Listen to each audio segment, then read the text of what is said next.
So today we're diving into a really profound question, one that comes from two powerful academic articles. When will black children truly be well in our schools?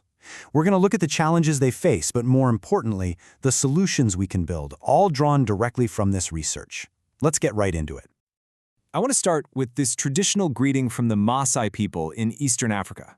Instead of asking, "How are you?" they ask each other, "Kasrian Injera," which means, "And how are the children?" The only acceptable response is, "All the children are well." It's this beautiful, powerful idea that a community's true health is measured by the well-being of its kids. And that right there, that's the lens for our entire conversation today. So, let's take that question and point it right at our own schools. How are the children? Specifically, how are black children doing? To really wrap our heads around this, the research we're looking at introduces us to two young boys. First, meet Jonathan. I want you to just imagine being in 3rd grade and your social studies lesson is about the Ku Klux Klan. It left him terrified. And as he got older, the curriculum it didn't reflect him at all. He felt completely invisible. So invisible, in fact, that one day he and another black student hid during lunch just to see if anyone would even notice they were gone. Nobody did, not a single teacher, not one classmate. And then there's Jarrell. He's just 5 years old watching Barack Obama become president, and he is just filled with this incredible pride. He goes to his mostly white private school, probably expecting to see the new president's picture on the wall. But instead, the school took down the old portrait and replaced it with an American flag. And not long after that, his teacher starts calling him an underperformer, using a biased curriculum and refusing to give him the same second chances on tests that his white friends got.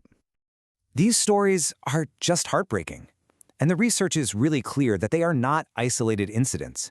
No, they're symptoms of a much, much larger systemic crisis.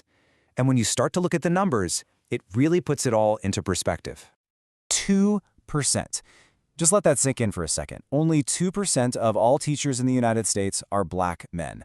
This staggering gap in representation is really the backdrop for so many of the challenges black students, especially black boys, are up against.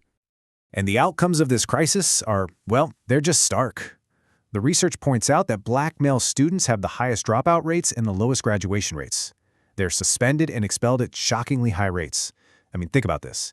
They make up almost half of all kindergarten suspensions. We're talking about 5-year-olds. At the same time, they're often overlooked for gifted programs but overrepresented in special ed. The point the research makes is that these aren't just random stats. This is a clear and really disturbing pattern.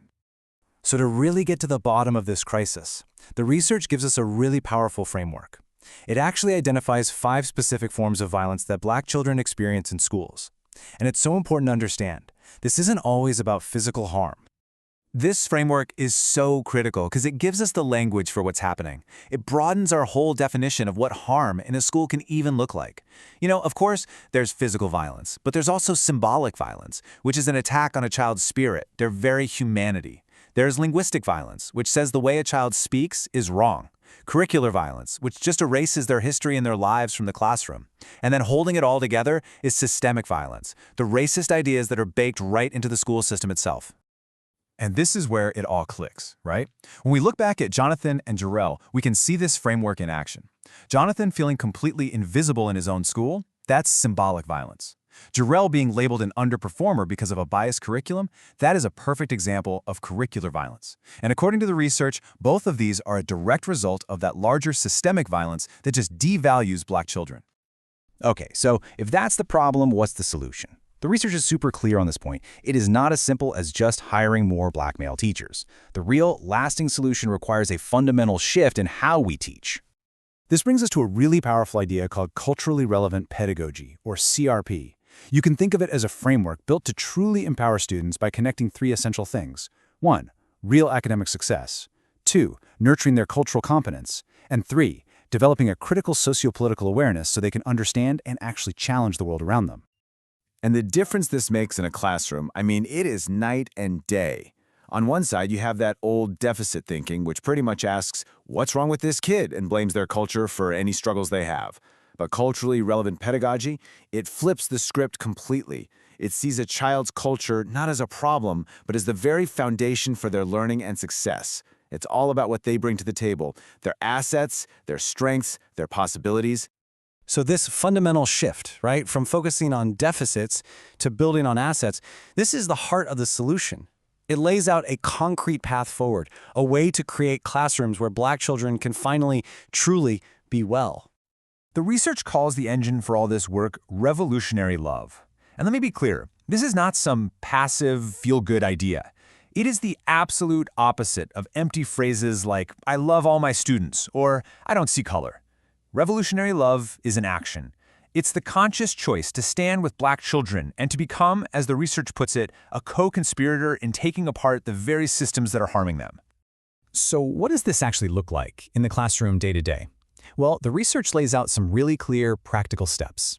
It starts with centering Black cultural knowledge in everything you do. It means picking a curriculum that actually affirms and reflects your students' lives. It's about building real, authentic, caring relationships with students and their families. It requires us to look in the mirror, to engage in reflective practice and examine our own biases. It means adopting culturally relevant classroom management. And finally, it's about being an advocate for real structural change in school policies.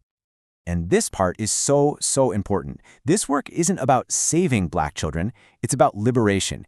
It's about creating classrooms built on that revolutionary love and cultural relevance. And when we do that, we don't just create a better education for Black students, we end up creating a more humanizing, more engaging, and more just education for every single child in that room. And so, the research leaves us with a question that turns that Messiah greeting right back on all of us. It's no longer just a question we ask, it's a call to action. Will you stand for and with the Black children? Because our answer to that question is what will finally decide if we can one day say with total honesty that all the children are well.